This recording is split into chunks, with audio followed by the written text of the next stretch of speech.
This is the hill of blessings. The living God speaks through this place. This is the right time to come to Him, to witness His wonderful grace. Holy, holy is the God. ప్రభు పేరిట వీక్షిస్తున్న వారందరికీ వందనాలు చెల్లిస్తున్నాను. అందరికీ good morning. దేవుని గొప్ప కృపను బట్టి మరొక ఆదివారంలో మనల్ని ఇటు రీతిగా దేవుడు కూడుకొని ఆయనను ఆరాధించే అవకాశం దేవుడు మనకు అనుగ్రహించిన విధానాన్ని బట్టి దేవునికి ఎంతో వందనాలు చెల్లించే వారంగా ఉండాలి. ఈ పరిశుద్ధమైన ఆదివారపు దినమున మనము దేవుని ఆరాధించడానికి గణపరచడానికి సిద్ధపడుతుండగా ఆశీర్వాదపు కొండ అనే ఈ వీక్లీ ప్రోగ్రాంలో మిమ్మల్ని ప్రేమపూర్వకంగా ఆహ్వానిస్తున్నాము. ఈ సమయమున మనము దేవుని గణపరుస్తుండగా అందరము చప్పట్లతో దేవుని గణపరుస్తాము, పాటలు పాడుతూ దేవుని గణపరుస్తాము. ప్రాముఖ్యంగా ఆయన వాక్యము వింటూ మనము ఆశీర్వదింపబడదాము, మన జీవితాల్లో అత్యధిక మేళ్ళు పొందుకోగలుగుతాం. ఎక్కువ ఆలస్యము చేయకుండా ఈ సమయమున ఒక చక్కని స్తుతి గీతము పాడుతూ దేవుని గణపరిచే వారంగా ఉండగలుగుదాం.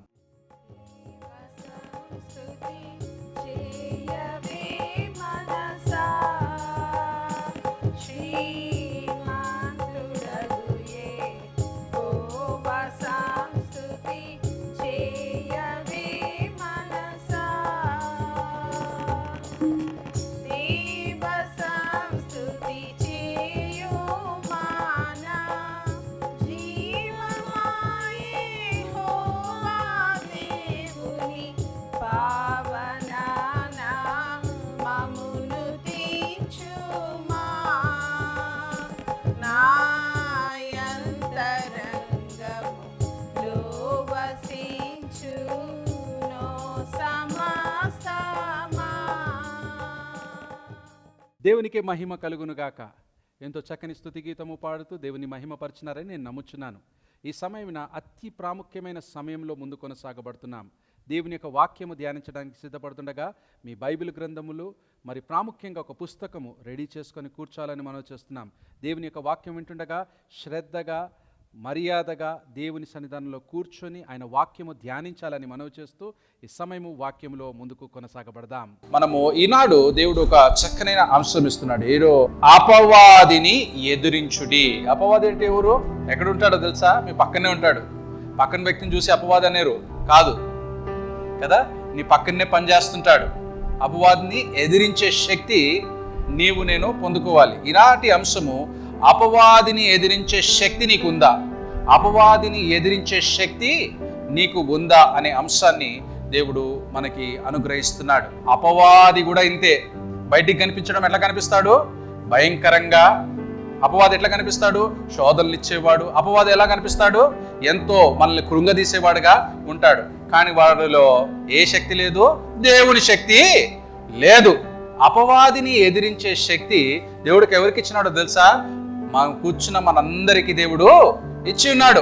అందుకే ఆయన వాక్యం సెలవిస్తుంది కదా, ఏమంటున్నాడు? మీరు ఎవరిని ఆశ్రయించాలంటే 7వ వచనంలో చూడండి.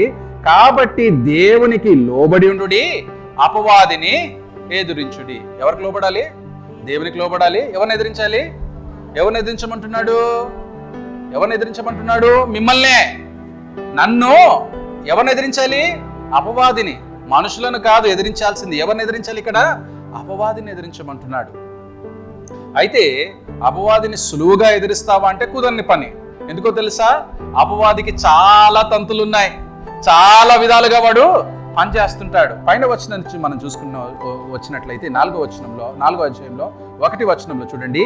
మీలో యుద్ధములను పోరాటములను దేని నుండి కలుగుచున్నవి? ఏం కలుగుతుంది? యుద్ధములు పోరాటములు. ఇంగ్లీష్లో ఇంకా చక్కగా రాయబడింది, క్వారల్స్ అండ్ ఫైట్ అని రాయబడి ఉంది. యుద్ధములు పోరాటములు అని రాయబడి ఉంది. కొన్నిసార్లు గొడవలు జరిగితే ఎట్లుంటాయి?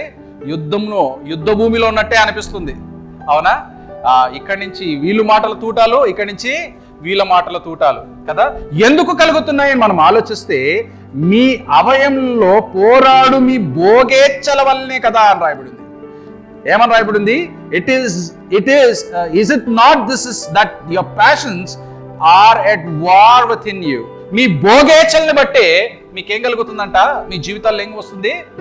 యుద్ధాలు వస్తున్నాయి. అపవాది ఏమైనా చేస్తున్నాడు అంటే ఒక పని చేస్తున్నాడు. ఏం చేస్తున్నాడో తెలుసా? వాడు చేసే 5 పనులు చెప్తాను, యుద్ధాలు చేపించే 5 పనులు చెప్తాను, దాన్ని ఎదుర్కొనే శక్తి కూడా మీకు చెప్తాను. 5 పనులు ఏంటిదంటే, ఫస్ట్ పని ఏంటిదో తెలుసా? మీకు లేని ఆశ పుట్టించడం. అవునా? రెండవదిగా మనం చూసినట్లయితే నీ ప్రార్థన సమయాన్ని, దేవుని సమయాన్ని వాడు దొంగలింపజేస్తాడు.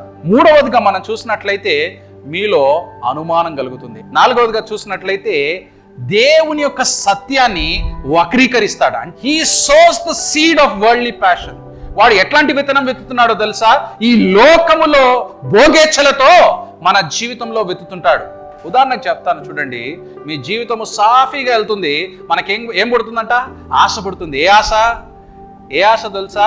లోకస్తులను చూసి వీరేంటిది ఇంత గంభీరంగా ఉంటున్నారు, ఇంత ఘనంగా ఉంటున్నారు, ఇన్ని గొప్ప కార్యాలు వీరి జీవితంలో ఎలా జరుగుతున్నాయి? పుట్టించే ఆశ ఎవరిదో తెలుసా? అపవాదియే ఏం చేస్తాడంట? లేని ఆశలు పుట్టిస్తుంటాడు. ఈ మాటను మనం చక్కగా అర్థం చేసుకోవడానికి ఒక ఉపమానము మనం ధ్యానించుకుందాం. అందరం ధ్యానించుకుందామా? బైబిల్ గ్రంథం తెరవండి. మత్తయి రాసిన సువార్త 13వ అధ్యాయము 24 నుంచి 30 వచనాలు. వారితో చెప్పెను, ఏమనగా పరలోక రాజ్యము తన పొలంలో మంచి విత్తనము విత్తిన యొక్క మనిషిని పోలి ఉన్నది. మనుషులు నిద్రించుచుండగా అతని శత్రువులు వచ్చి గోధుమలు మధ్యలో గురుగులను విత్తిపోయెను. మొలకలు పెరిగి గింజ పడినప్పుడు గురుగులు కూడా ఆగపడెను. అప్పుడు ఇంటి యజమాని దాసులు అతని ఎదుకు వచ్చి, అయ్యా, నీవు నీ పొలములో మంచి విత్తనము విత్తితివి కదా, అందులో గురుగులు ఎక్కడి నుంచి వచ్చినవని అడిగిరి. ఇది శత్రువులు చేసిన పని అని అతడు వారితో చెప్పగా, ఆ దాసులు, మేము వెళ్ళి వాటిని పెరికి కూర్చుట నీకిష్టమా అని అతన్ని అడిగిరి. అందుకతడు, వద్దు, గురుగులను చుండగా వాటిలో కూడా ఒకవేళ గోధుమలు పెళ్ళగింతురు, కోతకాలము వరకు రెంటిటిని కలిసి పెరగనీయుడి. కోతకాలము గురుగులను ముందుగా కూర్చి వాటిని కాల్చివేయుట, కట్టలు కట్టి గోధుమలు నా కూట్లో కూర్చి పెట్టుడి. కొత్త గ్రంథము అందరికి తెలిసిన ఉపమానమేనా? ఈ ఉపమానంలో ఏం జరుగుతుంది? ఒక యజమానుడు ఉన్నాడు. ఆయన ఏ విత్తనం విత్తనాడు? గోధుమల విత్తనం విత్తనాడు. అయితే శత్రువు ఏం చేసినాడంట? ఈ గోధుమ మధ్యలో ఏం చేసినాడంట? గురుగులు కలిపినాడంట. గురుగుల విత్తనం కలిపినాడంట. యజమానికి అర్థమైంది కదా, అది కూడా పెరుగుతున్నాయి, అది కూడా పెరుగుతూ కనిపిస్తున్నాయి. అవునా? ఇక్కడ చూడండి, యజమాని చెప్పిన పని ఏంటిదో తెలుసా? దాసులందరం ఏమన్నారంటే అది పీక్ వేద్దామన్నాడు. కానీ యజమాని ఏమన్నాడో తెలుసా? దానితో పాటు, దేంతో పాటు? గోధుమలతో పాటు పెరగనియండి. అది పెరిగేంత వరకు దాన్ని ఏమీ ముట్టద్దు. ఎందుకో తెలుసా? ఒకవేళ నువ్వు ముట్టితే పొరపాటున గోధుమలు కూడా పోతాయి, ఆహారం పోతుంది. జాగ్రత్త, చివరకు వరకు వెయిట్ చేస్తామని చెప్తున్నాడు. మీరు గమనించండి, ఈ లోకంలో మనతో పాటు ఎవరు కూడా వస్తున్నారు, ఎవరు కూడా పెరుగుతున్నారు? అపవాది సంతతి కూడా మనతో పాటే కనిపిస్తుంది. చక్కగా మనము ఎట్లాంటి ఆశీర్వాదం పొందుకుంటున్నామో వారు కూడా అట్లాంటి ఆశీర్వాదమే పొందుకుంటున్నారు. మనకి ఎట్లాంటి నీళ్లు వస్తుందో దానికి కూడా అలాంటి నీళ్ళే వస్తున్నాయి. కానీ అంచె దినమున ఎవరు పెరిగివేయబడుతున్నారంట? ఇద్దరు పెరిగివేయబడుతున్నారు. కానీ గురుగులు ఏమవుతున్నాయంట? అగ్నిలో కాల్చబడ్డాయి.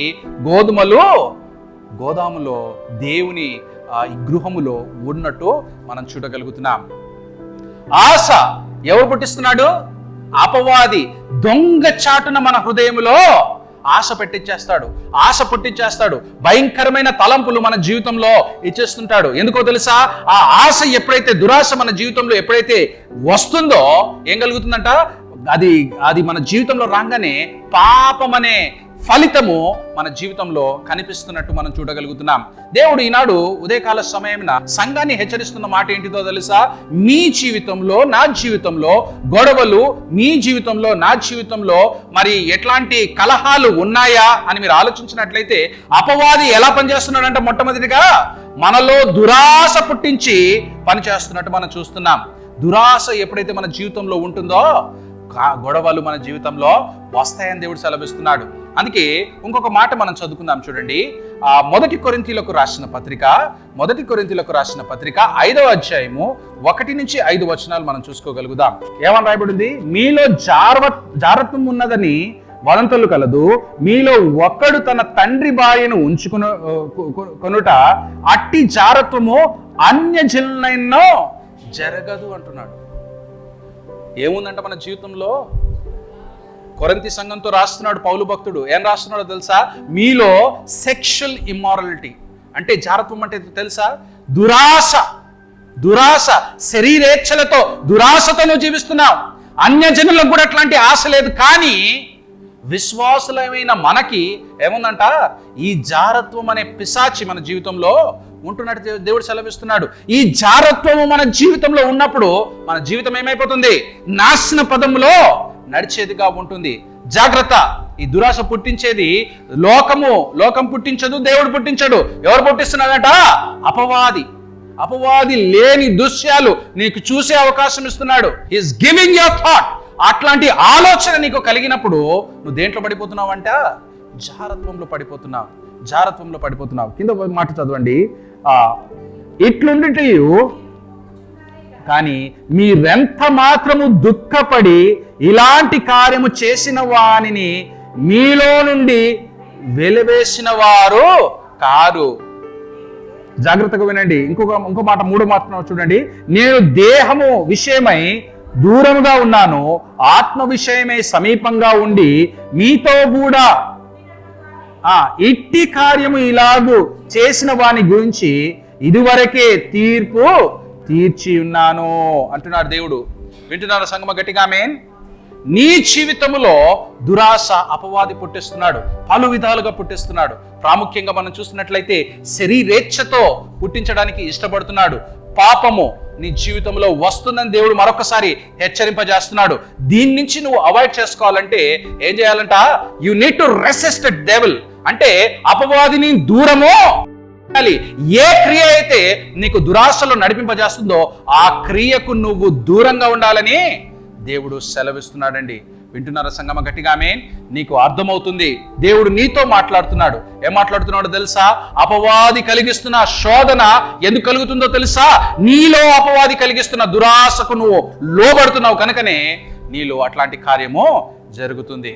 ఉదాహరణకు చెప్తాను. చాలా మంది యవన బిడ్డలు ఈనాడు ఉద్యోగాలు చేస్తున్నారు కదా. ఉద్యోగాలు చేస్తున్న క్రమంలో ఒక కాల్స్ వస్తాయి. ఏ కాల్స్ తెలుసా? ఈ క్రెడిట్ కార్డ్ తీసుకోండి అనే కాల్స్ వస్తాయి. ఎంతమందికి వస్తుందా? వస్తున్నప్పుడు ఏమైపోతారు? క్రెడిట్ కార్డే కదా అని తీసుకుంటారు కదా. ఒకసారి తీసుకుంటారు, 2 సార్లు తీసుకుంటారు. ఏమైపోతుంది? అప్పులు కట్టుకోలేక కదా వారి జీవితము అప్పుల ఊబిలోనే చిక్కుపోతుంది కదా. కొన్నిసార్లు అత్యాశకు లోబడిపోతారు. వీరి దగ్గర ఇది ఉంది, వారి దగ్గర అది ఉంది అని కొనుక్కోవడానికి ప్రయత్నిస్తుంటారు. వీళ్ళలా నేను జీవించాలి, వారిలా నేను జీవించాలని ప్రయత్నిస్తుంటారు. ఇదేంటిదో తెలుసా? దురాశ. అపవాది మన జీవితంలో పనిచేసే కార్యం ఇదే. ఈ దురాశ మన జీవితంలో ఉన్నప్పుడు ఏం జరుగుతుందంట? అలజడితో మీ జీవితము మారిపోతుంది. నెమ్మది మీ జీవితంలో ఉండదని దేవుడు సెలవిస్తున్నాడు. అందుకే ప్రకటన గ్రంథం 2వ అధ్యాయం 2వ వచనంలో దేవుడు సెలవిస్తున్నాడు. ఏం సెలవిస్తున్నాడో తెలుసా? మీ క్రియలన్నీ తెలుసు. ఏం తెలుసంట? మీ క్రియలన్నీ నాకు తెలుసు. మీరు ఏం చేస్తున్నారు? ఎట్లాంటి సంఘంగా ఉండాలని దేవుడు ఇష్టపడుతున్నాడో తెలుసా? మీరు వాక్యము విని వాక్యము విడిచిపెట్టేవారుగా కాకుండా మీ జీవితంలో నుంచి పాపము తీసివేస్తూ వాక్యాన్ని పరీక్షించే బిడ్డలుగా మీరందరూ ఉండాలని దేవుడు ఆశపడుతున్నాడండి.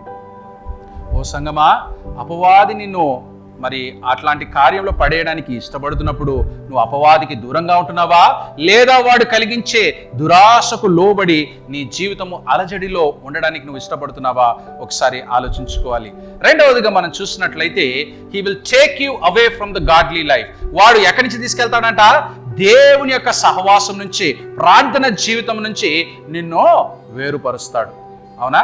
మీరు ఒకసారి చూసుకోండి, మీ జీవితాల్లో మీరు ఏమైనా ప్రార్థన కూటములు వెళ్ళాలన్నా, దేవుని సన్నిధానానికి రావాలన్నా ఎన్ని శోధనలు వస్తాయి?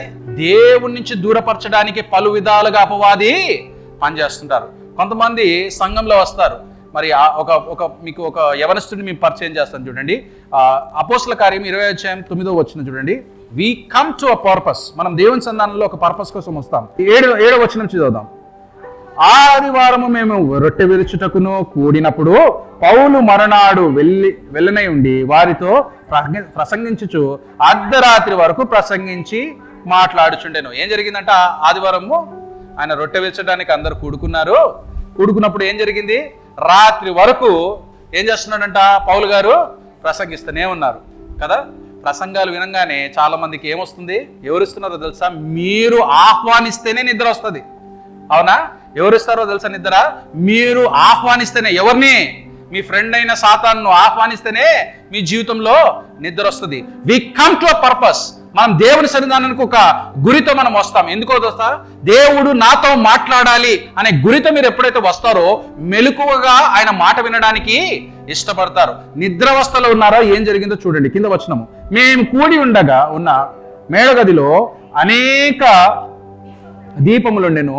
అప్పుడు ఐతుకు అననొక యవనస్తుడు కిటికీలో కూర్చుండి గాఢ నిద్ర పోయి. ఏమైందంట? మామూలు నిద్ర కాదు. గాఢ నిద్ర అంటే గురకలు పెట్టేస్తున్నాడు. అవునా? ఎంతమంది గురకలు పెడతారా? ఎట్లాంటి నిద్ర పోయిందంట? మామూలు నిద్ర కాదు, గాఢ నిద్ర పోయిందంట. ఎందుకు పోయిండో తెలుసా? దేవుని వాక్యం వినడానికి రాలేదు. అందరూ వస్తున్నారు కదా, నేను కూడా కూర్చొని విందాము అని చెప్పి కూర్చున్నాడు. ఎక్కడ కూర్చున్నాడో తెలుసా? కిటికీ పక్కన కూర్చున్నాడు. చక్కల గాలి వస్తుంది, వాక్యం వింటున్నాడు. ఏం పోయిందంట? గాఢ నిద్రపోయినాడంట. ఎక్కడ పడిపోయినాడు చూడండి. ఏమైందో చూడండి. పౌలు చాలాసేపు ప్రసంగించుచుండగా నిద్ర భారము వలన జోగి 3వ అంతస్తు నుండి కింద పడి చనిపోయిన వాడై ఎత్తబడిను. ఏమైనాడో తెలుసా? కిటికీ దగ్గర కూర్చున్నాడు, నిద్రపోయినాడు. ఎక్కడ పడిపోయినాడు? 3వ అంతస్తు నుంచి కింద పడిపోయినాడు. ఏమొచ్చిందంట ఈయనకి? ఐతుకునే వ్యక్తికి ఏమొచ్చిందంట? గాఢ నిద్ర వచ్చిందంట. ఎవరు పుట్టించినారు? దేవుడి నుంచి దూరం చేయడానికి ఏం చేస్తాడంట అపవాది? He will divert you. నిన్ను దేవుని సన్నిధానం నుంచి దూరపరచడానికి నీలో ఏం పుట్టిస్తాడంట? కొద్దిసేపు నిద్రపో, కొద్దిసేపు అలసట తీర్చుకో. ఎక్కడ తీర్చుకోవాలి? దేవుని సన్నిధానానికి రావాలంటే రావాలి అన్న తలంపుతో నువ్వు వచ్చినట్లయితే దేవుడు నీతో మాట్లాడేది నువ్వు వినడానికి నువ్వు ఇష్టపడవు. దేవుని మరి డిసైపుల్స్, ప్రభు యొక్క శిష్యులు ఏం చేస్తున్నారంట? ప్రార్థన చేయండి అంటే ఏం చేస్తున్నారు? నిద్రపోయినారు కదా. ఒక్క గడి అయినా మేలుకొని ఉండలేరా? ఒక్క గడి అయినా మేలుకొని ప్రార్థన చేయలేరా?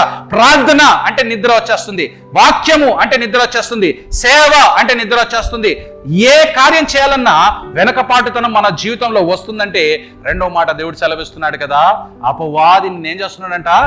వెనకకు లాగాలని, ఆయన నుంచి దూరపరచాలని ప్రయత్నిస్తున్నాడు. లూకా రాసిన సువార్త 8వ అధ్యాయం 11-12 వచనాల్లో మనం చూసినట్లయితే, మీలో చదవండి మా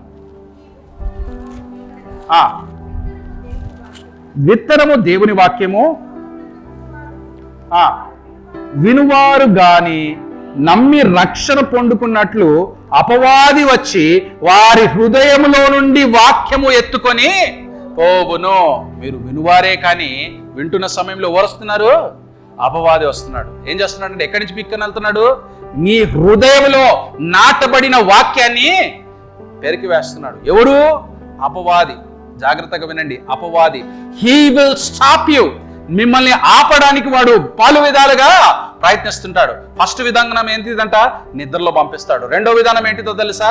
ఇక్కడ కూర్చొని ఏదో ఆలోచిస్తుంటారు. అవునా? రేపేం చేయాలో, అవునా, మరి ఈరోజు ఏం కూర వండుకోవాలో అని కొంతమంది ఆలోచిస్తుంటారు. ఏం తినాలో, ఎక్కడికి వెళ్ళాలో, అవునా. కొంతమంది మరి జరగబోయే కార్యాల గురించి ఆలోచిస్తుంటారు. దేవుడు మాట్లాడుతున్నాడు కదా, మీలో అట్లాంటి ఆలోచన వస్తుందా? ఎవరు మీలో పనిచేస్తున్నాడు? అపవాది. జాగ్రత్త సంగమా. రెండవ మాట సెలవిస్తున్నాడు కదా, అపవాది దేవుని నుంచి మిమ్మల్ని దూరపరచడానికి ఇష్టపడుతున్నాడు. మూడవదిగా మనం చూసినట్లయితే అనుమానం పుట్టిస్తాడు. అలానే మనం ప్రార్థన చేస్తున్నప్పుడు మనలో ఏం లేదంట, విశ్వాసం లేదు. ఏం లేదు, జరుగుతుందనే విశ్వాసం లేదు. చేస్తున్నా సరే నీ జీవితంలో కార్యం జరగట్లేదంటే ఆ ప్రార్థనలో ఏం లోపించిందంట, విశ్వాసం లేదు. అది స్వార్థభరితమైన ప్రార్థన అని దేవుడు సెలవిస్తున్నాడు. యాకోబు రాసిన పత్రికలో 4వ అధ్యాయంలో చూడండి, యాకోబు రాసిన పత్రిక 4వ అధ్యాయంలోనే ఆ మాట రాయబడి ఉంది. 4వ అధ్యాయము 3వ వచనంలో మనం చూసుకోగలిగితే, మీరు అడిగినను మీ భోగముల నిమిత్తమై వినియోగించుటకై దురుద్దేశముతో అడుగుదురు గనుక మీకు ఏదియు దొరకట్లేదంట. ఏం అడుగుతున్నారు, ఎలా అడుగుతున్నారు? దురుద్దేశముతో అడుగుతున్నారు, దురాలోచనతో అడుగుతున్నారు, స్వార్థముతో అడుగుతున్నారు. కనుకనే దేవుని కార్యము మీ జీవితంలో జరగట్లేదు. అనుమానము మన జీవితంలో ఉంది. ఈ అనుమానం ఎక్కడి నుంచి స్టార్ట్ అయిందో తెలుసా? ఎక్కడి నుంచి స్టార్ట్ అయిందమ్మా? ఎవరి నుంచి స్టార్ట్ అయింది? ఎవరి నుంచి స్టార్ట్ అయింది అనుమానము? అవ్వ నుంచి. అవునా? అవ్వ నుంచే స్టార్ట్ అయింది. ఏ డైలాగ్ కొడుతుందో తెలుసా? ఇది నిజమా? కొన్ని వీడియోస్లో చూస్తాం కదా, కొన్ని వీడియోస్ టైటిల్స్ ఎట్లా పెడతారు, కొన్ని వీడియోస్ టైటిల్ ఎట్లా పెడతారు, ఎట్లాంటి టైటిల్స్ పెడతారు, ఎట్లాంటి టైటిల్స్ పెడతారు? విచిత్రమైన టైటిల్స్ పెడతారు కదా. బస్సు కొట్టి అని క్వశ్చన్ మార్క్ పెడతారు. క్వశ్చన్ మార్క్, ఏం జరిగిందో తెలియదు కదా. నువ్వేం చేయాలి? ఖచ్చితంగా చదవాలి. అవునా? అమెరికాలో అని డాట్స్ పెట్టేస్తారు. ఏం జరిగిందో నీకు తెలియదు కదా. అట్లాంటి క్వశ్చనే ఎవరు పెట్టిందంట? అపవాది పెట్టింది. చూడండి, చదవండి మాట. ఆదికాండం 3వ అధ్యాయం తీద్దాం. చూడండి 1వ వచనం చూడండి. దేవుడైన యెహోవా చేసిన సమస్త భూజంతుల్లో సర్పము యుక్తమైనది ఉండెను. అది ఆ స్త్రీతో ఏమన్నది? ఇది నిజమా? ఏమన్నది? అది అపవాది ఏమన్నది? ఏముంది అక్కడ? క్వశ్చన్ మార్క్ ఉందా? ఎక్స్క్లమేషన్ మార్క్ ఉందా? ఏం పుట్టిస్తుంది? క్వశ్చన్ కి, డౌట్ కి ఏం పెడతాము? ఎక్స్క్లమేషన్ పెడతామా? క్వశ్చన్ మార్క్ పెడతామా? క్వశ్చన్ మార్క్ పెడతామా. ఇది నిజమా? ఇది నిజమా అని చెప్పేసి ఎవరు అడుగుతున్నారంట? అపవాది ఆ స్త్రీతో అడుగుతుంది. దేవుడు నీ జీవితంలో ఒక వాగ్దానం ఇచ్చిన తర్వాత వాగ్దానము ఖచ్చితంగా నెరవేరుస్తాడు. నువ్వు నమ్మాలి. నమ్మకుండా మనం ఏం చేస్తాము? ఇది నిజమా అని అపవాది మనల్ని క్వశ్చన్ అడిగినప్పుడు అది జరుగుతుందో లేదో, ఇది కలుగుతుందో కలగదో అనే ఆలోచన నీలో ఉన్నప్పుడు ఎవరు పనిచేస్తున్నారండి మీ జీవితంలో? అపవాది పనిచేస్తున్నారు. నమ్మదగిన దేవుడు ఖచ్చితంగా నీ జీవితంలో జరిగింపజేస్తాడు. ఈ విశ్వాసము లేకుండానే ఏమైపోతున్నామంట? అనుమానములో జీవించడానికి మనము ఇష్టపడుతున్నాం. దేవుడు సెలవిస్తున్న మాట జాగ్రత్తగా వినండి. మరి ఒక దైవజనుడు, మామూలు దైవజనుడు కాదండి. ఈ దైవజనుడు మామూలు దైవజనుడు కాదు. ఈయన ద్వారా ఒక గొప్ప ప్రవక్త పుట్టినాడు. ఈయన ద్వారా ఎవరు పుట్టినారు? ఒక గొప్ప ప్రవక్త. ఆ ప్రవక్త ట్రేడ్ మార్క్ చెప్తాను చూడండి, మిడతలు తింటాడు. ఎవరు ఈ ప్రవక్త? ఎవరండి? అబ్బా, దేవునికి స్తోత్రము. గుర్తుపట్టేస్తున్నారు. మిడతలనంగా గుర్తుపట్టేస్తున్నారు. నాన్ వెజ్ అంటేనే గుర్తుపడతారనమాట. ఓకే, అవునా? యోహాన్ తండ్రి గారి పేరేంటిది? జకరయ్య. ఆయన చేసే పని ఏంటిదో తెలుసా? యాజక ధర్మము కదా. యాజక ధర్మం అంటే ప్రార్థనలో ఉండాలి. 1 సంవత్సరం కాదు, 2 సంవత్సరాలు కాదు, యవ్వన వయసు నుంచి తన జీవితాన్ని అప్పగించుకొని ఆయన ఎక్కడ పనిచేస్తున్నాడంట? దేవుని మందిరంలో పనిచేస్తున్నాడు. రోజు పనిచేస్తున్నాడు, రోజు ప్రార్థన చేస్తున్నాడు, రోజు వాక్యం ధ్యానిస్తున్నాడు. కానీ ఒక్కరోజు మాత్రము ఒక సపరేట్ థింగ్ జరిగింది. ఏం జరిగిందంట? దేవదూత వచ్చి జకరయ్యతో మాట్లాడింది. ఏం మాట్లాడింది? దేవదూత వచ్చి జకరయ్యతో మాట్లాడింది. ఒకరోజు కాదు, ఎన్ని సంవత్సరాల తర్వాత?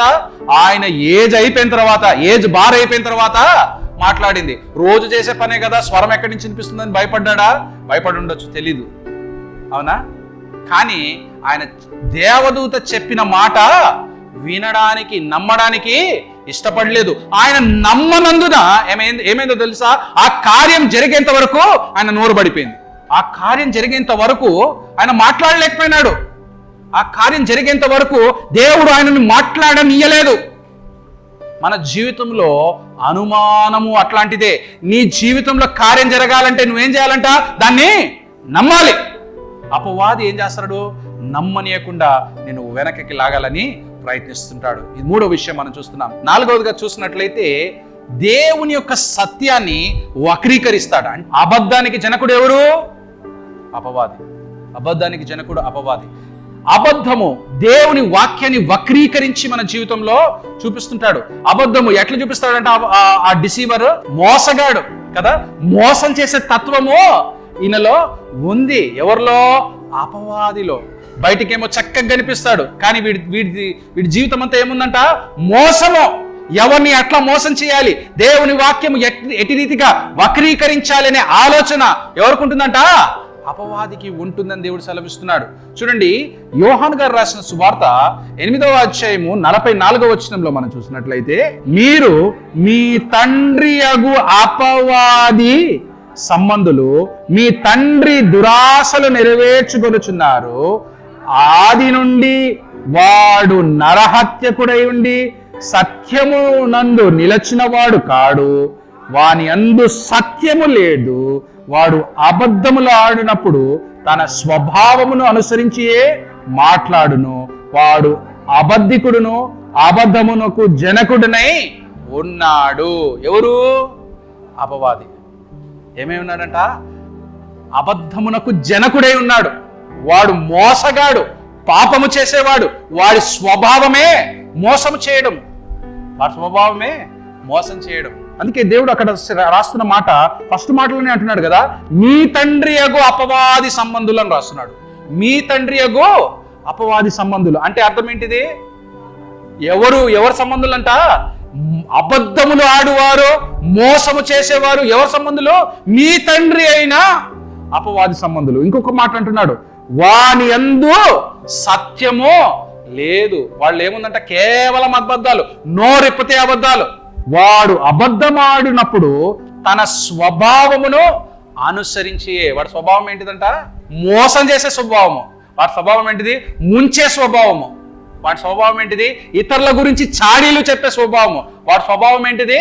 ఇతరులను కృంగదీసే స్వభావము. ఎవరి స్వభావము? అపవాది స్వభావం. నిజము వాళ్ళలో లేదు.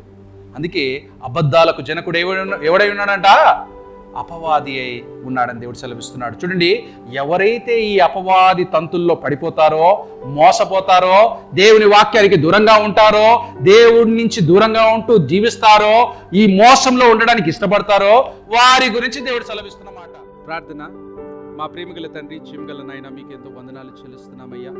ఎంతో గొప్ప దేవుడవు, ఆశ్చర్య కార్యాలు, అద్భుత కార్యాలు మా జీవితంలో చేస్తూ ఇంతవరకు క్షేమము మాకు అనుగ్రహించిన దేవా, మీకు ఎంతో వందనాలు. ఈ పరిశుద్ధమైన ఆదివారపు దినం వరకు మమ్మల్ని సజీవ లెక్కలు ఎంచుకున్న దేవా, ఎంతో వందనాలయ్యా. ఈనాడు వీక్షిస్తున్న ప్రతి ప్రేక్షకుల కొరకు మేము ప్రార్థన చేస్తున్నామయ్యా. వారి ఆరోగ్యాల కొరకు, వారి స్థితిగతుల కొరకు ప్రార్థన చేస్తున్నాం. అనేకులు అనారోగ్య స్థితుల్లో ఉంటున్నారు, అనేకులు బాధల్లో ఉంటున్నారు, అస్వస్థతతో బాధపడుతున్నారు, ఆర్థిక ఇబ్బందులతో ఎదుర్కొంటున్నారయ్యా. వారిని మీరు దర్శించండి, సంపూర్ణమైన స్వస్థత మీరు అనుగ్రహించండి అయ్యా. అనేకులు సమాధానము లేక బాధపడుతున్నారు, సమాధానము ప్రసాదించండి అయ్యా. కుటుంబ కలహాలతో అనేకులు కొట్టుమిట్టాడబడుతున్నారు, వారిని నెమ్మదిపరచండి, సహాయము దయచేయండి. ప్రాముఖ్యంగా మా దేశము, రాష్ట్రము, ప్రాంతం కొరకు ప్రార్థన చేస్తున్నాం. సుభిక్షంగా ఉండే అవకాశం మీరు దయచేయండి. ఈనాడు బర్త్డేస్, యానివర్సరీస్ సెలబ్రేట్ చేసుకుంటున్న బిడ్డలందరినీ కూడా జ్ఞాపకం చేసుకుంటున్నాము. నాయన, నూతన సంవత్సరపు దయాకిరీటము బిడ్డలకు అనుగ్రహిస్తారని నమ్ముచునైనా, ఈ రోజు మొదలుకొని ముందున వారమంతట్లో మీ కృపాక్షం బిడ్డలకు దయచేస్తారని నమ్ముచు తిరిగి రానయ్యున్న యేసుక్రీస్తు నామములో అతి వినయంగా అడిగి వేడుకుంటున్నాం మా పరమ తండ్రి, ఆమేన్. మన తండ్రి అయిన దేవుని ప్రేమయు ప్రభువైన యేసుక్రీస్తు వారి కృపయు పరిశుద్ధాత్మ యొక్క అన్యోన్య సహవాసము మన పట్లను, మన కుటుంబాల పట్లను ఎప్పుడును ఎల్లప్పుడూ సదాకాలము తోడై నీడై ఉండును గాక. ఆమేన్, ఆమేన్.